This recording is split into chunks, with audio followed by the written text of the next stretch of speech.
Chapter 3 of the Sutra. Foolish people make wooden statues of camels, cows, horses, and so on. They may make them seem very like life and worship them, but this does not really bring them to life. If you can understand this, then understand the process of karma's cause and effect. This is a gift unique to human beings. In today's world, there are so many who create images of people, of scholars and gurus. They think this makes them like God, but they cannot give life to their creations.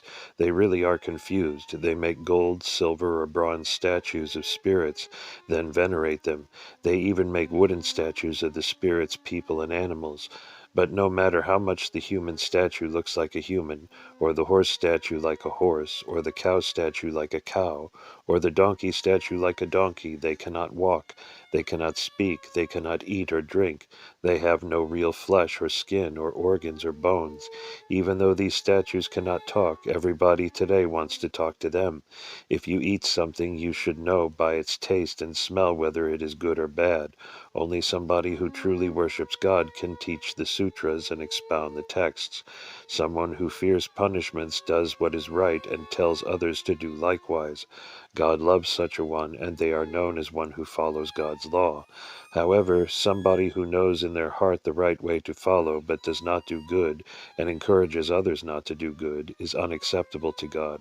Such people are trapped by luxuries and illusions, too preoccupied with appearances, too attached to life's pleasures, and they are following the wrong path. Such people will end up in the hands of King Yama, god of judgment and rebirth. But even those who accept the teachings of God, who often say, "I obey God," who teach others to obey God, should fear God. Be watchful every day of slipping. Remember, all life depends on God. Everybody should seek the right relationship by resolving their bad actions. Life and death are controlled by the sacred spirit, and everyone should fear God. This fear is like the fear of the emperor. The emperor is who he is because of his previous lives, which have led to his being placed in this fortunate position. He is chosen by God, so cannot call himself God because he has been appointed by God to do what is expected. This is why the people obey the emperor, and this is right and proper. Everyone should obey the commands. If anybody disobeys them, they are punished. Wise people understand this and teach others to act likewise. Those are the people who live by the prophets. If you do not fear God, even if you live by the law of the Buddha, you will not be saved. Indeed, you will be counted among the traitors. The third aspect is to fear your parents. You should honor your parents just as you honor God and the emperor. If you honor the emperor and not your parents, then God will not bless you with good fortune. Chapter 4. Of these three aspects, the first and most important is to honor God. The second is to honor the emperor. The third is to honor your parents. The whole of heaven and earth knows this way. Everything follows this way of respecting parents. Throughout the world, everything owes its existence to parents. The sacred spirits have ordained that the emperor is born as the emperor. We should fear God, the sacred one, and the emperor. Also, fear your parents and do good. If you understand the law and precepts, do not disobey, but instead teach all people true religion. Buddha creates Buddha's own bitterness and suffering. Heaven and earth have been made to show clearly the causes of creation. The emperor should be the embodiment of enlightenment. He does what is naturally right to do. The first covenant of God is that anything that exists and does evil will be punished, especially if they do not respect the elderly. The second covenant is to honor and care for elderly parents. Those who do this will be true followers of heaven's way. The third covenant is to acknowledge we have been brought into existence through our parents. Nothing exists without parents. The fourth covenant is that anybody who understands the precepts should know to be kind and considerate to everything, and to do no evil to anything that lives. The fifth covenant is that any living being should not only not take the life of another living being, but should also teach others to do likewise. The sixth covenant is that nobody should commit adultery or persuade anyone else to do so. The seventh covenant is not to steal. The eighth covenant is that nobody should covet a living man's wife, or his lands, or his palace, or his servants.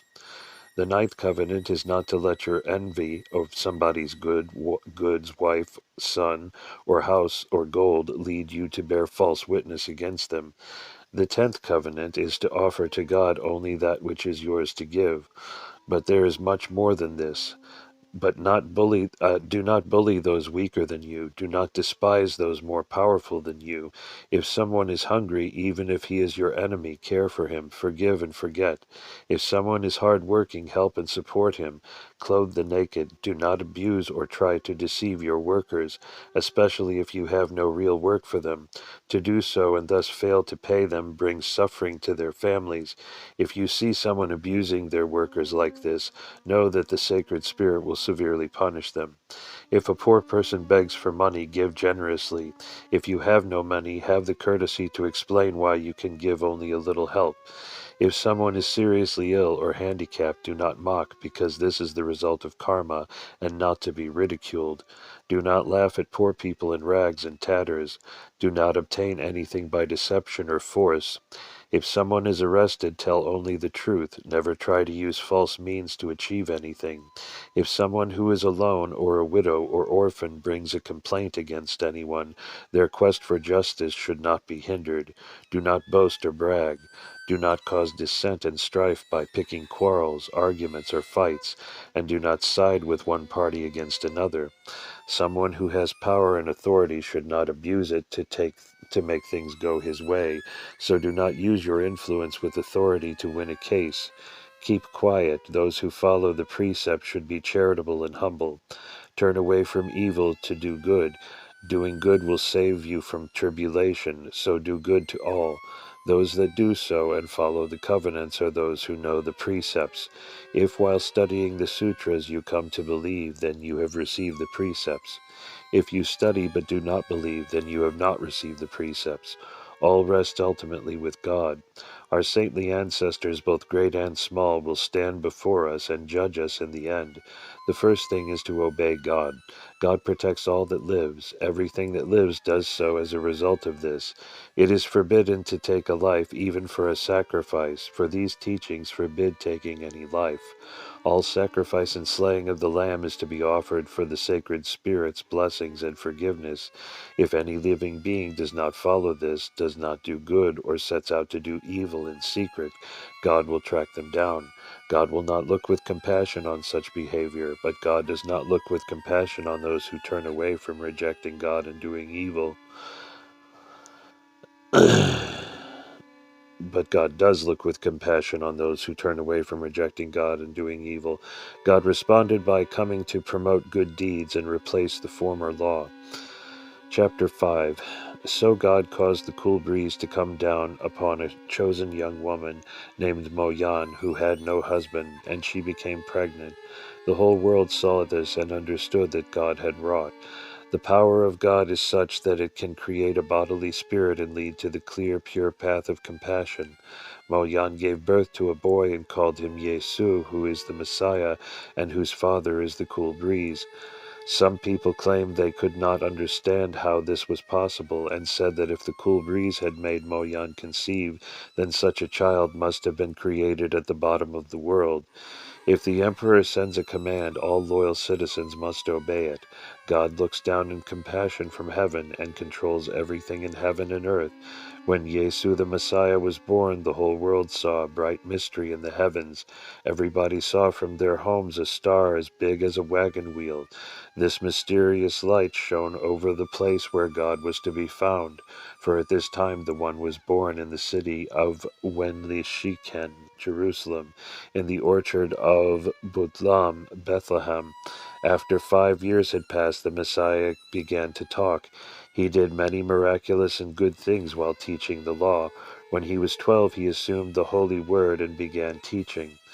He came to a place of running water called Shunan, Jordan, so that he might be given a name. Thus he came to one called the brother, who dwelt in the wilderness, and who from his birth had never eaten meat or drunk wine, but instead lived on vegetables and honey gathered from the wilderness. At that time many people came to the Messiah bringing gifts and worshipped him. These people were deeply troubled. The Messiah went to them, bringing the precepts. When he emerged from the waters, the cool breeze visited him from heaven, and a voice proclaimed, "This is my Son, obey him." The Messiah showed everyone that the way of God is the way of heaven. He spoke the words of the sacred Spirit, telling people to renounce evil and talking about doing good. This began when he was 12, and he preached until he was 32. He found people who were living evil lives and brought them back to the way of goodness, the true way. He instructed his followers, especially his 12 disciples, and traveled the land teaching and healing. Those departed from this world were restored to life. The blind were able to see. The crippled and sick were restored and able to talk. Those troubled by ghosts had them cast out. Some of the sick were healed simply by asking, others by holding on to his gown, but all were healed. Those who do evil and do not recognize the true way or the words teaching of God's religion, as well as the unclean ones, can never be truly saved, not today or even in this generation. The scholars, fearing the Messiah, attacked and denounced him, but the people believed his holy teaching, so he could not be taken. The evil ones schemed together, pretending to be speakers of truth and purity. They tried to slander him, but could not trap him, so they went to the great King Pilate, wanting to kill the Messiah. The Messiah ignored all this and continued teaching the people about true religion and how to do good. He became famous. When he was 32, the evil men came before the great King Pilate and were able to state their case, saying that the Messiah must die. The great king said that he would not kill him, as there seemed to be no clear case against him. The seekers of evil in this affair argued that he must die, because otherwise what would become of us? The great King Pilate ordered water brought and washed his hands, showing the evil ones he washed his hands clean of the case. The evil ones continued to press their case until he had no option but to kill the Messiah. The Messiah gave up his body to the wicked ones for the sake of all living beings. Through this, the whole world knows that all life is as precarious as a candle flame. In his compassion, he gave up his life. The evil ones brought the Messiah to a place set apart, and after washing his hair, led him to the place of execution called Chichu, Golgotha. They hung him high upon a wooden scaffold with 2 criminals, one on either side of him. He hung there for 5 hours. That was on the 6th cleansing, vegetarian day. Early that morning there was bright sunlight, but as the sun went west, darkness came over the world. The earth quaked, the mountains trembled, the tombs opened, and the dead walked. Those who saw this believed that he was who he said he was.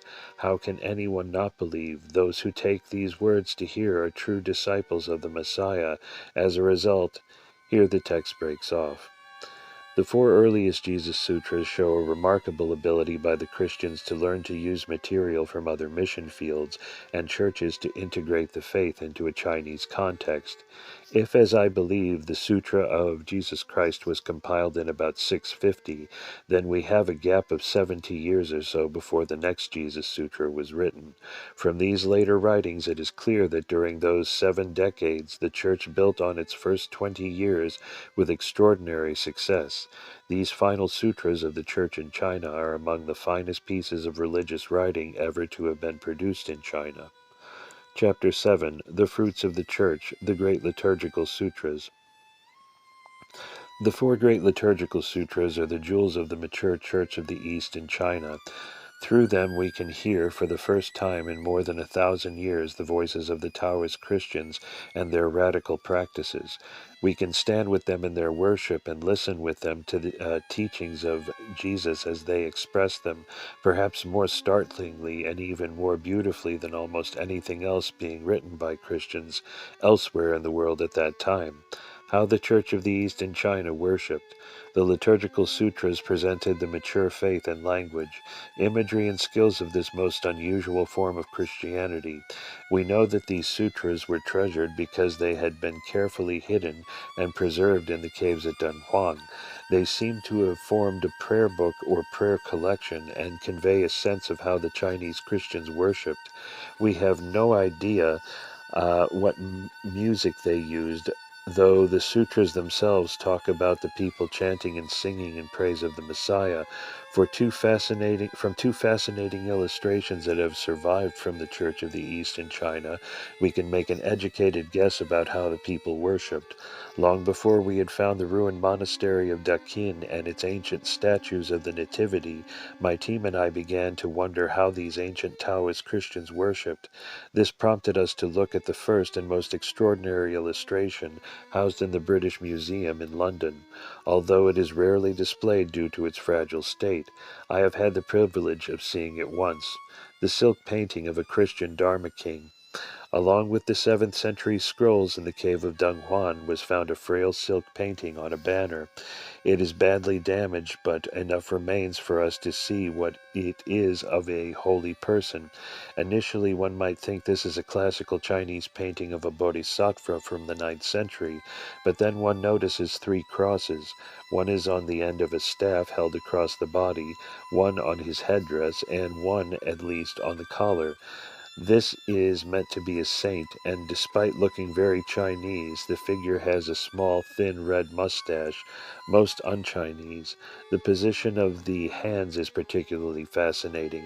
Many classical Christian paintings from the West and from the Orthodox churches depict saints' hands pointing at the most important person in the painting, or praying, or holding identifying objects. The only figure who does not do this is Christ. In Orthodox paintings, Christ's hands signify teaching. The hands in the figure in the silk painting are teaching hands. They are depicted exactly as are the hands in Buddhist paintings and on statues in a mudra, or position that symbolizes deep spiritual insight. In any set of 3 statues of Buddhas in a Chinese Buddhist temple representing the Buddha of the past, the Buddha of the present, and the Buddha of the future, the hand positions tell you which of them they are and what they taught. Thus the Buddha of the past has his hands resting together on his lap to show completion. His teaching is over. The Buddha of the present has one hand raised in the position of teaching, and the other touches the earth, calling on the earth to bear witness to the truth of what is being taught. The Buddha of the future has his hands raised in the position ready to teach, for this time is coming. The mudra of the Dunhuang silk painting is visible only in the right hand.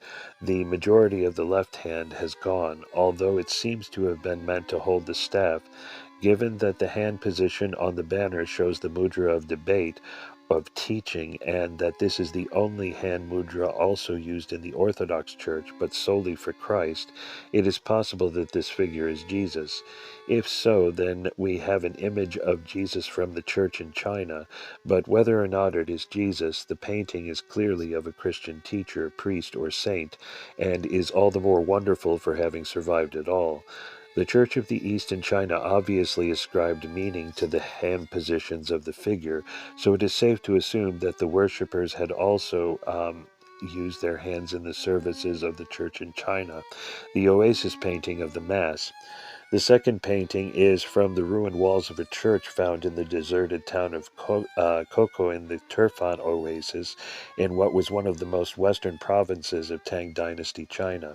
Probably dating from between the 9th and 11th centuries, it lies a little outside the geographical areas we are primarily considering, but offers a portrait, the only one found so far of a Chinese Christian at worship. The scene is simply painted, and scholars dispute the import of what is going on. A priest is holding a chalice and appears to be preaching. Facing him are 3 members of his congregation holding what look like palm leaves.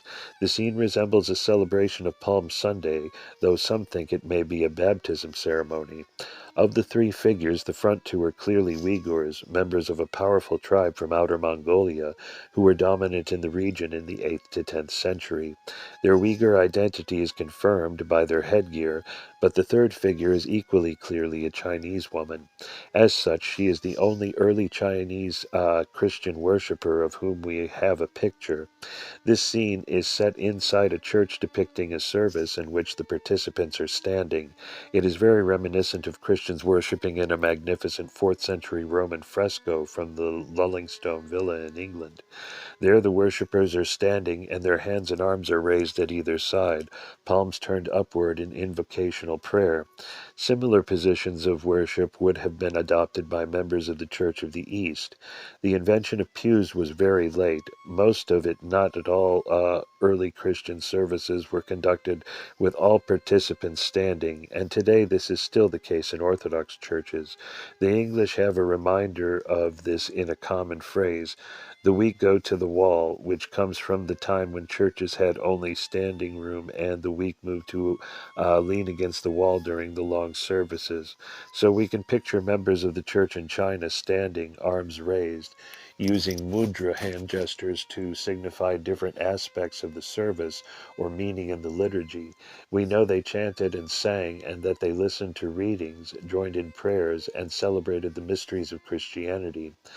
The cocoa painting makes it clear that communion was celebrated there. The Church of the East stone appears to talk of communion, using the beautiful phrase, "Every 7 days we have an audience with heaven." Curiously, none of the sutras tell the story of the Last Supper, at which Christ created the communion service, the Mass. The answer to whether this is a significant part of the Church of the East in China may become clear when we excavate at the Dakin Monastery. By the date of the next Jesus Sutra, some 130 years or more had passed since Alubin had arrived with his books and icons. With one magnificent exception, the late sutras are not translations of other cultures and churches' teachings. They are instead original sutras composed in Chinese, by Chinese for Chinese. The church had made the great leap, which it has so often failed to do in the more recent past, from missionary church to truly indigenous church, a process that was inestimably assisted by the emperor giving land within the sacred precincts of the Taoist imperial ancestral shrine of Luguan-Tai. The building of the Dakin monastery at Luguan pushed the church into a serious engagement with Taoism and consequently with Buddhism and Confucianism. These great liturgical sutras bear witness to the success of that engagement by their creation of a Christian vision and belief system that moves with ease through the conceptual worlds of 8th century China. The later sutras, primarily from the end of the 8th century, though one comes from 720, were all found at Dunhuan. The Let Us Praise Sutra, found in 1908 by Professor Paul Pelliot, is now in the Bibliothèque Nationale in Paris, collection Pelliot 3047. The others were obtained in either 1908 or 1909 by a Chinese collector, Li Shengduo, who sold them to the Japanese collector, Yasushi Kojima, who maintains them in a private collection. These four later sutras reinterpret the meaning and significance of the resurrection, drop all mention of original sin, and present a thorough understanding of the pressing existential issues confronting the Chinese. These are the sutras that provide the means as well as the theories of the Taoist Christians, for they contain not only teachings but actual liturgies for breaking the cycle of reincarnation. Instead of doing what many missionaries have tried to do, namely make people adapt to a Western mindset of original sin and the classic death-resurrection model, these teachings take seriously the spiritual concerns of China and offer Jesus and his teachings as a solution to these issues. These sutras enter directly into the challenge of the Chinese worldview, bringing salvation to the people rather than trying to reconfigure their entire worldview.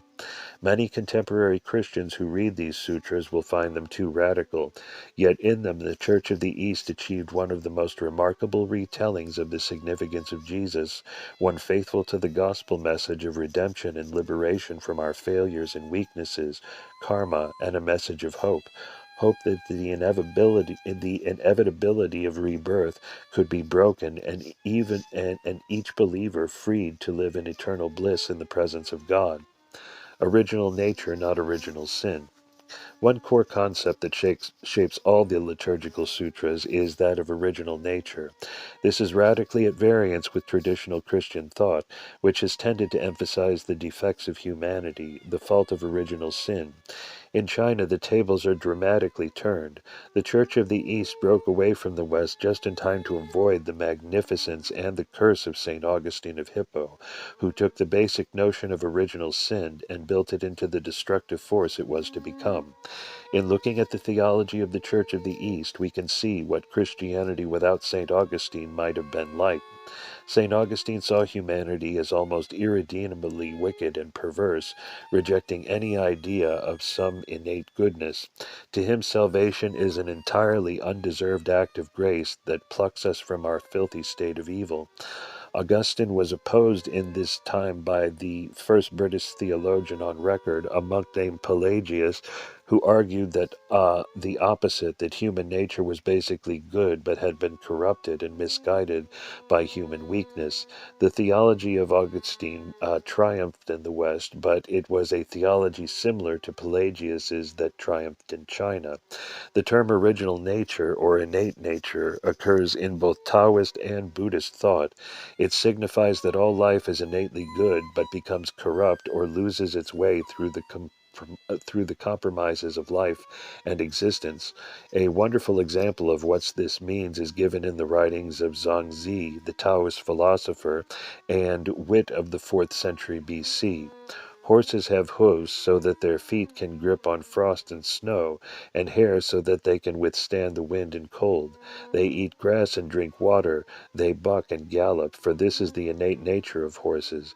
Even if they had great towers and magnificent halls, they would not be interested in them. However, when Po Lo, renowned as the first and greatest trainer of horses, came on the scene, he said, "I know how to train horses." He branded them, cut their hair and their hooves, put halters on their heads, bridled them, hobbled them, and shut them up in stables. Out of 10 horses, at least 2 or 3 die. The people have a true nature. They weave their cloth. They farm to produce food. This is their basic virtue. Zhang shows how people have been corrupted by those who wish to control them, just as the poor horses were destroyed and damaged by the action of Po Lo. This idea of original nature could not be further from the concept of original sin. So the later sutras adapted to the Chinese view that human nature was essentially good, but could be distorted. In these Christian sutras from China is the shape or outline of a post-Augustinian theology that the West itself needs in order to become free from the burden of original sin, and thus reconfigure or rediscover Christianity. Given that original sin was unknown as a central theme of Christian thought before the early 5th century, it is possible to agree with Pelagius that true Christianity holds a notion of original goodness.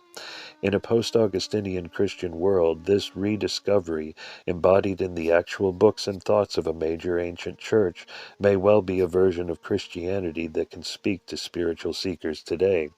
All these liturgical sutras celebrate freedom from karma, reincarnation, and the power of death, and the possibility of spiritual freedom from these forces on earth as well as in heaven.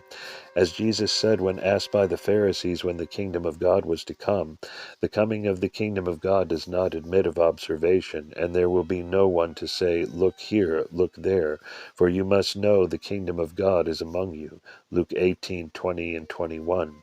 These sutras celebrate the inherent reality of that spiritual liberation. The first liturgical sutra, taking refuge in the Trinity. The first liturgical sutra is the earliest of the mature sutras. It is dated by its own record as having been written in 720. This places it some 70 years after the bulk of the books brought by Alabin and his team had been translated. It shows a remarkable depth of understanding of Chinese culture and language, and tells of yet another center of Christian activity at a monastery in Shachu, present-day Dunhuang, in Gansu Province, northwest China. This sutra is titled Dakin Christian Liturgy of Taking Refuge in the Three. We have titled it Taking Refuge in the Trinity. Taking refuge is a classical Buddhist term and reinforces the comforting, compassionate imagery used for God and the Trinity throughout these Jesus Sutras. The nearest comparisons in the West are some of the ancient Celtic Christian or Anglo-Saxon texts. For example, from the Celtic Church comes this prayer dating from sometime in the 5th to 9th centuries. In the name of the Father, in the name of the Son, in the name of the Spirit, three are one. Father, cherish me, Son, cherish me, Spirit, cherish me, three all kindly. God, make me holy, Christ, make me holy, Spirit, make me holy, three all holy. Three aid my hope, three aid my love, three aid mine eye, and my knee from stumbling, my knee from stumbling. Be the eye of God dwelling with you, the foot of Christ in guidance with you, the shower of the Spirit pouring on you, richly and generously. From the dream of the rood, meaning the tree on which Christ was crucified, comes this powerful piece, a magnificent Anglo-Saxon account of the crucifixion. Then the young warrior, God Almighty himself, stripped and stood firm, and without flinching, bravely before the multitude he climbed upon the cross to save the world. I shivered when the hero clung to me. On that hill I saw and endured so much. I saw the God of hosts stretched on the rack. I saw darkness cover the lifeless body of the ruler with clouds. Against his shining radiance shadows swept across the land. Strange powers moved under the clouds. All creation wept, weeping and moaning for the death of the king, for Christ was on the cross. The Taking Refuge Sutra uses terms that show how sophisticated the Church had become in less than 90 years after its arrival. In comparison with the centuries that Buddhism needed to develop a truly indigenous theology and terminology, the Eastern Christians' achievement is remarkable. For instance, this sutra contains phrases such as Jade-Faced One, exalted as the sun and moon, a wonderful image. The Chinese imagery and context, jade is the most highly prized material, even more loved than gold. It is imperishable and incorruptible, and thus stands as the supreme metaphor for purity and eternity. An emblem of immortality, jade is occasionally used in connection with the Bodhisattva Avalokiteshvara, Kuan Yin in Chinese. The goddess of compassion, who is generally accepted by cultural archaeologists and mythologists to derive much of her imagery and iconography from Mary, the mother of Jesus. In this particular phrase, the Church confidently and poetically employs powerful symbols and gives them a distinctive but intelligible Christian significance for the Chinese. Another phrase used in the sutra, the 100 Ways, refers to the many different schools of thought active at the time and is a very positive image in Old China, where diversity of ideas was valued. The use of the Buddhist term Dharma kings or lords captures the idea that these saints who are listed in the sutra taught the law that triumphs, the teaching that saves. Dharma means teaching in Sanskrit, knowing their importance as truth bearers. This sutra avers that the endless cycle of rebirth is broken and remade into a new cycle that reunites one with God. No longer do you need to fear the horrors of the earth prisons and reincarnation, because this is clearly a liturgical sutra. I have taken the liberty of breaking it up as I think it might have been used in a service. The terms priest and congregation do not appear in the original Chinese. Dakin Christian liturgy of taking refuge in the three. All reverence to the great holy compassionate Father of all things, Allah. Priest, O radiant jade-faced one, exalted as the sun and moon, your virtues are greater than those of all the holy ones and Dharma lords. Congregation, the laws of compassion save us all, echoing through the world like a tolling golden bell. Priest, great holy lawgiver, you bring us back to our original nature, and the souls that are saved are countless. Divine compassion lifts them up from the dust, redeeming them from the saddened realm of ghosts. Congregation, the 100 Ways bring us clarity and kind-hearted mercy. Priest, now I stand close to our holy compassionate Father, the one who creates salvation. See the angelic spirits crossing the ocean of Dharma. We know to practice peace in our hearts through you. This whole gathering unites in singing to you, honored one. All, the great law is now the heavenly wheel of returning to you. Worship the Dharma Kings begin with the Sutra of Dharma, King John, then continue with the Sutra of the Psalms and the Path of Grace Sutra. On the second day in the 5th month of Hai Yun, 720, Suyun of the Kayin religion of light in the great holy oneness of the Dharma, a monk of the Kayin monastery at Shachu, Kansu, wrote this faithfully for the faithful, a great Chinese saint and scholar. The three remaining sutras are almost certainly the work of one man, Jingjing, one of the greatest treasures the church ever produced. His name means luminous purity, one purified by the religion of light teachings. Clearly a religious name, it seems to denote someone converted, hence the purified description.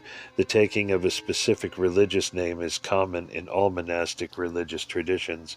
The stone of the Church of the East, see Chapter 8, contains a reference that indicates Jingjing was Chinese, and indeed the outstanding quality of his writing proves this.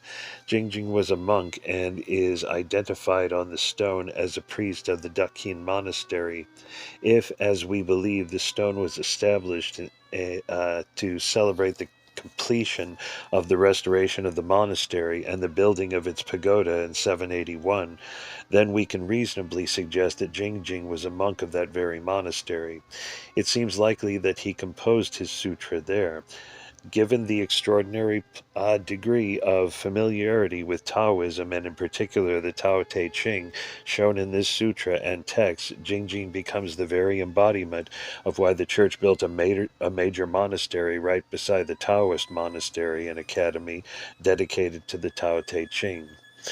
Jingjing did translate some significant teachings and is honored in one of the sutras for this, but he wrote his own surviving sutras in Chinese.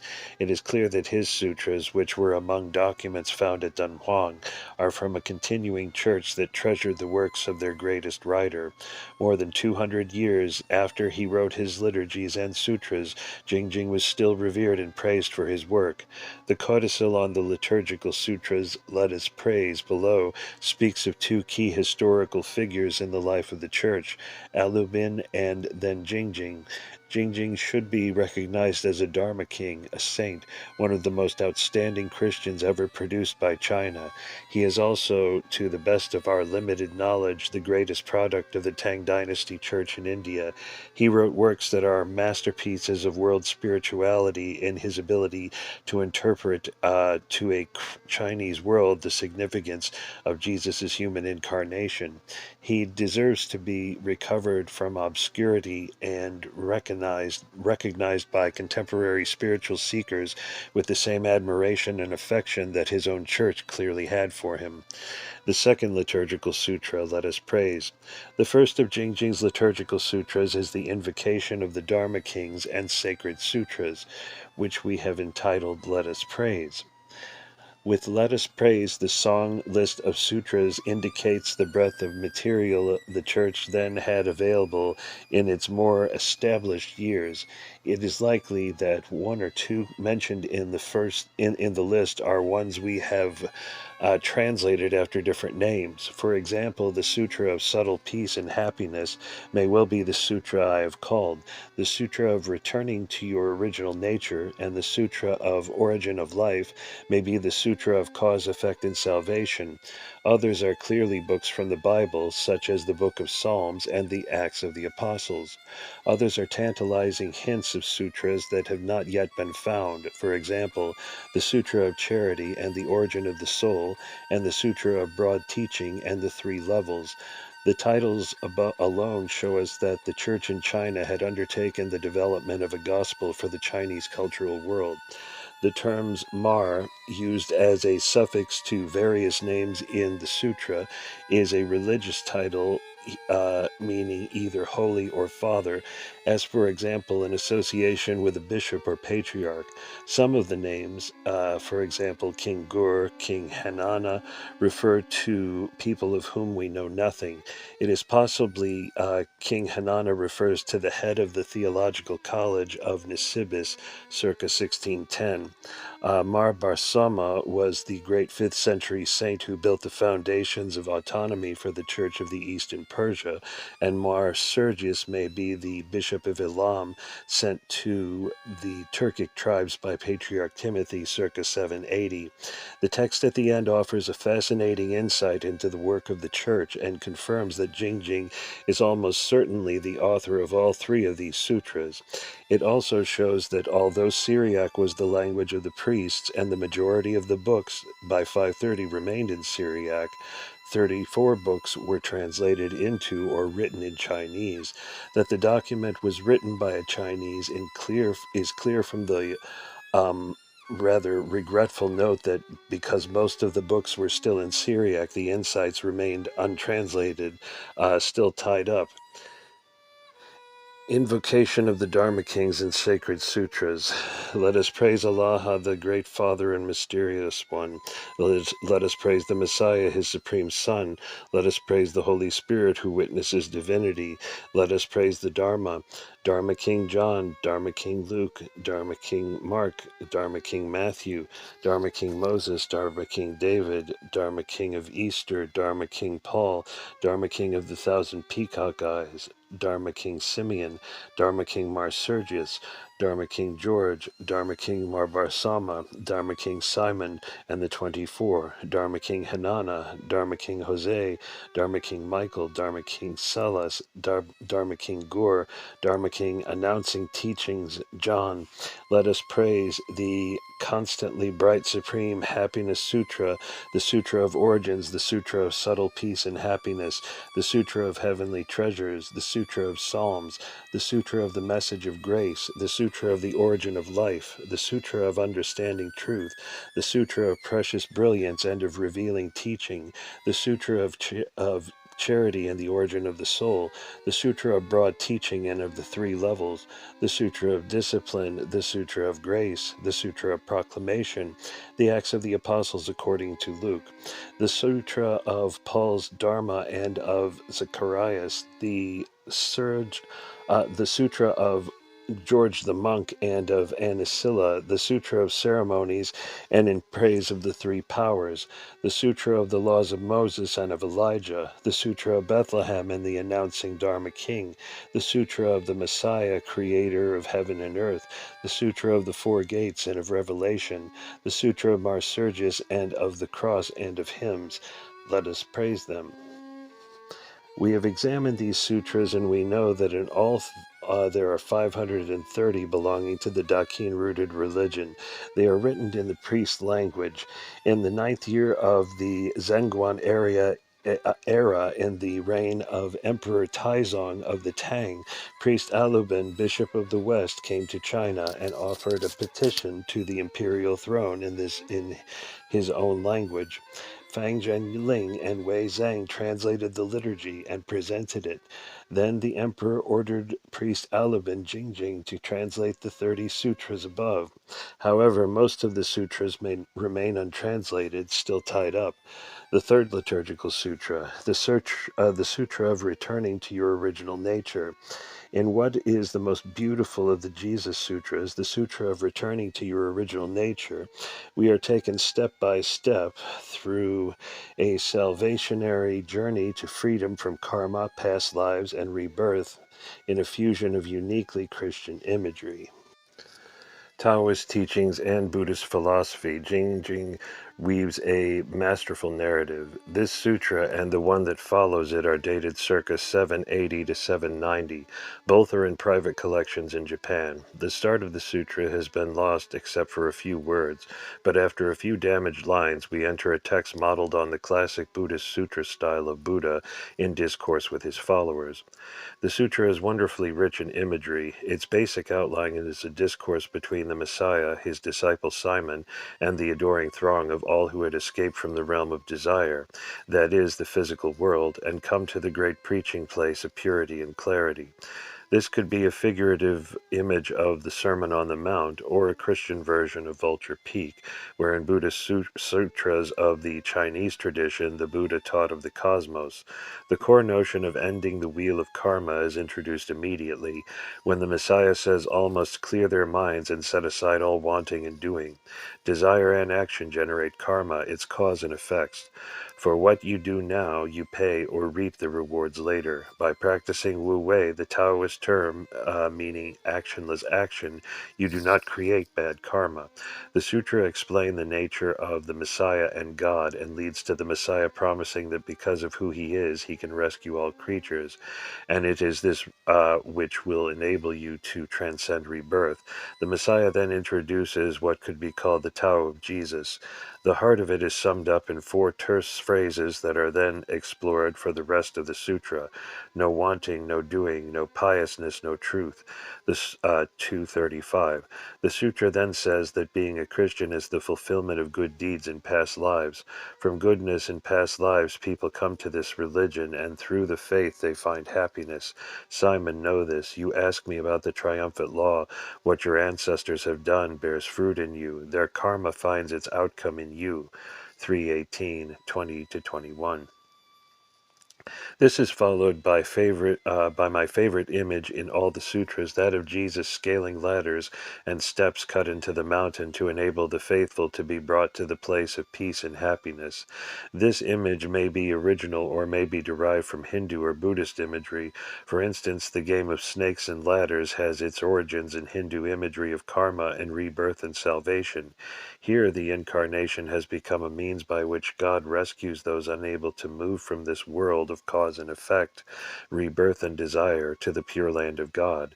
It does not dwell on the crucifixion or resurrection, because in this context, what is important about the Messiah is that he can save you from the hopelessness of existence in this world. Then follow the 10 Ways of Observing the World, a Christian guide to living and understanding, containing some of the most interesting metaphors to be found in the Jesus Sutras. As we translated it, we all agreed this wisdom is even more pertinent today than it was in the 8th century. Following this, we can come to the fullest exploration of the four laws, the Tao of Jesus, a remarkable Christian insight. Finally, we end with some wonderful images. Two are biblical: the image of putting on armor from St. Paul's epistle to the Ephesians, and the 6:10 through 17, and the image of a fire on a hilltop derived from Matthew 5:14 through 16. The others are Chinese images of the meaning and significance of being a Christian. Central to these is the image of being carried by Christ to salvation. This refers to one of the oldest images of Jesus, which he used to describe himself, the Good Shepherd who carries his lamb to safety. In Jesus' words, "What man among you with 100 sheep, losing one, would not leave the 99 in the wilderness and go after the missing one till he found it? And when he found it, would he not joyfully take it on his shoulders, and then, when he got home, call together his friends and neighbors? Rejoice with me," he would say, "I have found my sheep that was lost." In the same way, I tell you, there will be more rejoicing in heaven over one repentant sinner than over 99 virtuous men who have no need of repentance. Luke 5:14 through 7. In the earliest images of Christ, carved in the catacombs of Rome and on gravestones dating from the 2nd century, Jesus is depicted as the one who carries the sinner to safety. In this sutra, the image is given a Buddhist element, but the basic idea remains faithful to the images Christ himself used. In this outstanding sutra, designed to be chanted, as the sutra itself says, we have the fullest expression of the Dharma law of God, the Tao of Jesus, a magnificent fusion of the best of all the worlds in which the Chinese Christians of the age found themselves. Chapter 1. A transcript of the teaching given when the Eternal One Jesus taught the great preaching place of purity and clarity, addressing all who had escaped from the realm of desire. To his left and right and all around him people sat listening with deep reverence. They wanted to hear the words that would save them. Simon spoke up and said, We didn't know the truth, and we need salvation. The Messiah replied, So, good, everything that exists needs the true law, and every kind of person can find what's just below the surface, buried deeper than our eyes. The truth is like looking at the white of the moon in water. If the water is cloudy, you can't see it clearly. It's like burning straw in a fire. If the straw is wet, the fire can't burn brightly. Spiritual life can be hidden and dampened like this. So, Simon, if anyone wants to follow the way of triumph, they must clear their minds and set aside all wanting and doing. To be pure and still means to be open to purity and stillness. As a result, you can intuit the truth. This means that the light can shine, revealing the workings of cause and effect, and leading to the place of peace and happiness.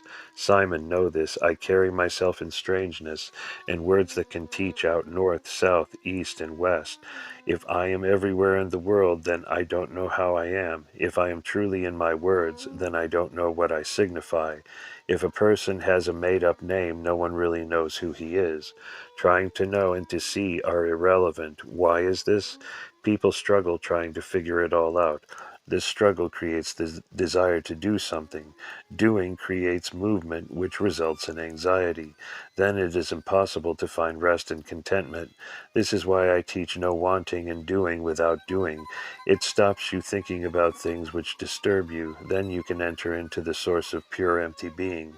Detach yourself from what disturbs and distracts you, and be as pure as one who breathes in purity and emptiness. This state is the gateway to enlightenment. It is the way to peace and happiness.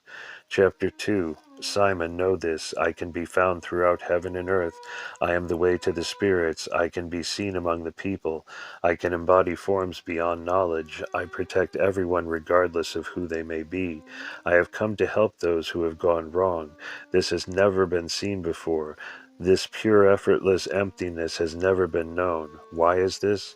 Those who act piously soon achieve a name, but fame makes people behave differently. They become driven by worldly ambitions. This makes them inflated and defined by what they do. People like this can never achieve peace and happiness.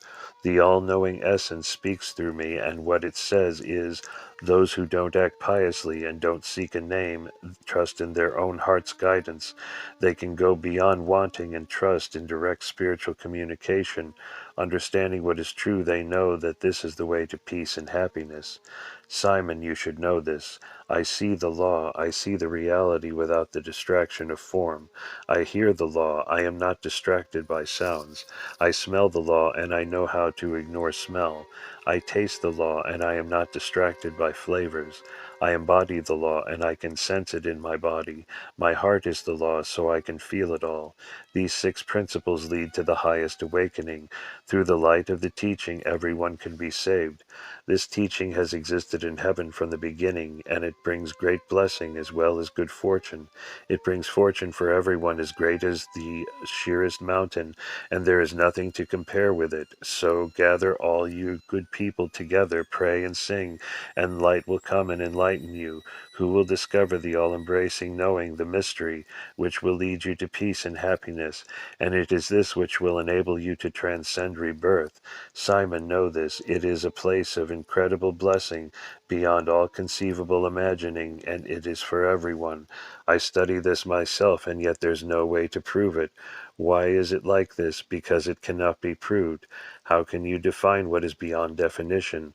This is why I say, no wanting, no doing, no piousness, no truth. These are the 4 essential laws. They cannot teach you in themselves, but follow them and you will be free. From trying to sort out what to believe, feel compassion and be compassionate over and again without trying to show it off to anyone. Everyone will be freed this way, and this is called the way to peace and happiness. And then everyone got to their feet, bowed, and then sang. All praise to the limitless one, great is the supreme highest one. You teach us the triumphant law as it is, in its depth and mystery beyond imagining. And though I don't pretend to understand, I will go on studying until the end. Chapter 3. Master, you said that no wanting, no doing, no piousness, and no truth are the 4 laws which are called the way to peace and happiness. But if there is no existence, how can there be happiness? And the honored one replied, That is a wonderful question. Now listen carefully while I say this again. Peace and happiness like this can only exist where nothing else exists. Think of your question and imagine for a moment a distant bare mountain ringed with forests and glades, plenty of places of shelter and rest. Animals of all kinds are naturally drawn to it. Or imagine a great ocean which is vast and fathomless. You don't have to worry how its creatures will survive. They gravitate there and find all they need. And you, what do? You gravitate naturally to these teachings, and through them you will come to live in peace and happiness. Animals practice true faith and live by these laws, so they are already there in that realm, and so you will come to be in a place where nothing else exists or is needed. And everyone said yes to this, and Amen. Then he spoke to the assembled crowd and said, "This sutra is profound and unimaginable. All the gods and gurus agree on this and acknowledge this way that is the essence of connection and return. To move, you need light to see by. This teaching provides it, just as the sun slants out so you can see what is in front of you. This sutra offers understanding, and by its light you can know the way of peace and happiness in your heart. All the holy ones know that this teaching is at the root of all that is true. If anyone wants to share these teachings with friends or family, of course they can. Honor them, sing and pray together, and this will bless you and your family into the next generation. Every generation is united in this communion. From goodness in past lives, people come to this religion, and through the faith they find happiness. It's like the spring rain which refreshes everything. If you have roots, you will flourish in its coming, but if you have none, it is impossible to rise. Simon, know this. You ask me about the triumphant law. What your ancestors have done bears fruit in you. Their karma finds its outcome in you. Everyone stood in quiet respect. Then they praised the Eternal One again. What mercy, what amazing compassion. There is no one higher than you, Great One. Be present in your love and protect us, guide us.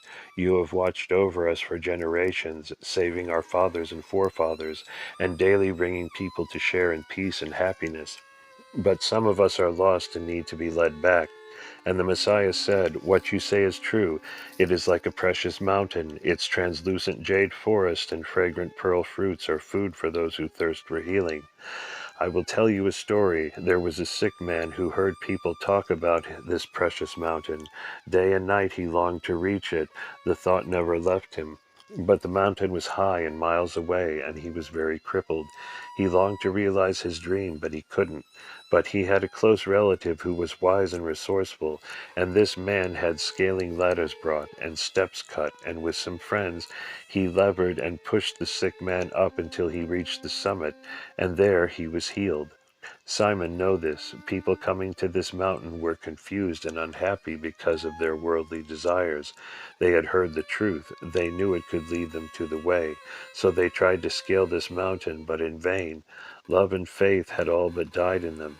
Then the compassionate knowing one came like the close relative, and taught them with skill and sincerity, so they knew that he is the scaling ladder, and the steps cut in stone, but which they can find the true way, freed of their weight forever." Chapter 4. There are 10 laws for observing the world, and they are all useful. What are they? The first way of observing the world is to notice how people grow old and sick. No one escapes this. It's like being a traveler. He will stay wherever he can lie down for a night. He doesn't care too much whether the bed and food are the best, and so it is between us and our bodies. Once we go, we leave all this behind, and no one here gets out alive. The second way of observing the world is to see that the family we love we will also have to leave, just as the leaves of a tree fall in autumn. Nothing can stop this, and no leaf survives. The wind takes them all in its swirling breath. The third way of observing the world is this. Some are great and powerful, for others life is brief and glorious, and with both nothing lasts forever. It's like the magical light of the moon shining everywhere. All it takes is a cloud to drift across it, and the light is dimmed or eclipsed altogether. The fourth way of observing the world is this. Some are bullish, provoking everyone they meet, while others exploit those who are weaker than they are. And in the end, both can be killed in an instant. They are like moths drawn to the flame. They fly straight at it, thinking this is it, and then they suffer. The fifth way of observing the world is this. There are misers who do nothing but accumulate wealth. They wear themselves out with no end of pain, and they can't take any of it with them. They are like little clay bottles filled with seawater. How can you hope to catch the vastness of the sea in something so tiny? The sixth say it is this. The sixth way is this. The sex obsessed, fantasizing about having it all the time, even though they're left frustrated and depressed. They're like a tree invaded by termites, being eaten away until the wood is so rotten it collapses, threatening anyone in sight. The seventh way is to drink and party, sleeping around in such a mixed up state that you don't know what is real and what is a dream. You're like a pool of water that has been churned up. Once it has become so unclear, it is impossible to see anything else in it. The eighth way is this. People see life as a drama, as a game in which they are here to entertain themselves. This wastes the body and depletes the spirit. It's like an idiot climbing a stem to see a flower, or fighting to bend down a branch, exhausting himself for no purpose. The ninth way is this, to wander from religion to religion, seeking enlightenment, but ending up in confusion. It's like someone who makes plaster casts of cattle. No matter how lifelike they seem, take them out to the fields and they can't do a thing. And the tenth way is this. There are some who believe they know it and who appear to everyone as if they do, but in reality they don't share anything and the truth dies with them. They're like oysters with pearls grown in them. The pearl is no use to the oyster, and the oyster no use until it is caught and prized open. Think about these 10 ways and hold them in you in your mind, your feelings, and your body. This is one way of really understanding the triumphant law. Chapter 5. Now, what are the four essential laws of the Dharma? The first is no wanting. If your heart is obsessed with something, it manifests in all kinds of distorted ways. Distorted thoughts are the root of negative behavior. It's like a plant. If the roots, however deep, are damaged, then this will come out on its leaves and how it grows. And so it is with people. If there is wanting, it will come out in your body in everything you do, and all the body's openings will become clouded, losing their energy and brightness. This is the law of no desire. The second is no doing. Don't put on a mask and pretend to be what you're not. Be your most natural and don't run after fantasies and illusions. It's as if you are in a boat on the broad ocean. The wind drives you this way and that. You have no control, and all the time you're scared of drowning, so there's no rest. In fact, there's no peace at all. This is just like people. That which appears on the outside is not the truth. The effort needed to hold the direction is abandoned, and there is simply action and reaction. So walk the way of no action. The, oh, the third is no poisonous, and what that means is not wanting to have your good deeds broadcast to the nation. Do what's right to bring people to the truth, but not for your own reputation's sake. It is like the great earth herself, giving food to each according to their needs. The blessings that are given are countless. So anyone who teaches the triumphant law, practicing the way of light to bring life to the truth, will know peace and happiness in company. But don't talk it away. This is the way of no virtue. The fourth is no truth. Don't try to control everything. Don't take sides in arguments about right and wrong. Treat everything equally and live from day to day. It's like a clear mirror which reflects everything, saying green or yellow or in any combination. It shows everything as well as the smallest of details. What does the mirror do? It reflects without judgment, and you should do likewise. Then true peace and happiness will flow from your heart, and others will join you in the quest for the true way, while you will not claim credit for being virtuous. This is no truth.